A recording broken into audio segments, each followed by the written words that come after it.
பாராட்டு மடல். எனது இன முத்தரையர் மக்களின் சார்பாக பாராட்ட விரும்புகிறேன். யாரென்றால் அண்ணன் லயன் மோகன் அவர்கள்.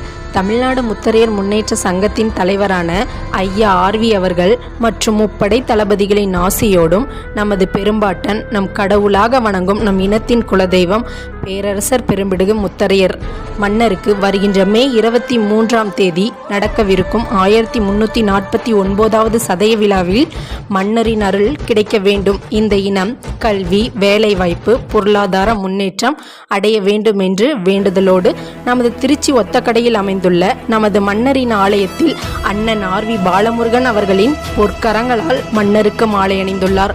24 நாட்கள் அரை மண்டலம் விரதம் இருந்து சதய விழாவில் கலந்து கொள்ளப் போகிறார். மன்னரிடம் முதற்கட்ட வேண்டுதல் என்னவென்றால், அனைத்து இன மக்களும் கல்வியில் சரிசம இடஒதுக்கீடு கோரியும், தமிழகத்தில் ஜாதி வாரியான கணக்கெடுப்பு நடத்தி எங்கள் சமூகத்திற்கு உரிய இடஒதுக்கீடு வழங்க கோரியும் முதற்கட்டமாக இங்கு மன்னரிடம் வேண்டுதல் வைத்துள்ளார்.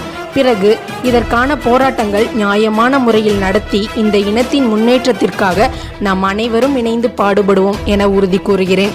ஆகவே விருப்பமுள்ள நமது உறவு சொந்தங்கள் பக்தியோடு இது போல ஒன்றிணைந்து நம் சதய விழாவில் மன்னரின் தெய்வீக பண்பை இந்த உலகிற்கு உணர்த்தும் வகையில் மன்னருக்கு மாலை அணிந்து விரதமிருந்து பக்தியோடு இந்த சதய விழாவில் மன்னரின் அருள் பெறவே காத்திருக்கும். இருப்பினும் நம் சமுதாயத்தில் யாரும் செய்யாத ஒரு செயல் மன்னர் மீது கொண்ட பக்தியாலும் அவர் மீது கொண்ட ஆர்வத்தினாலும் இது போன்ற ஒரு நல்ல விஷயங்களை கையில் எடுத்திருப்பது மிகவும் மகிழ்ச்சி அளிக்கிறது. எனவே இந்த மகிழ்ச்சியான தருணத்தில் மன்னருக்கு மாலை அணிந்த முதல் பக்தனான லயன் மோகன் அவர்களுக்கு அனைத்து முத்தரையர்கள் மற்றும் முத்தரசிகள் சார்பாகவும் வாழ்த்து மகிழ்கிறேன். நன்றி.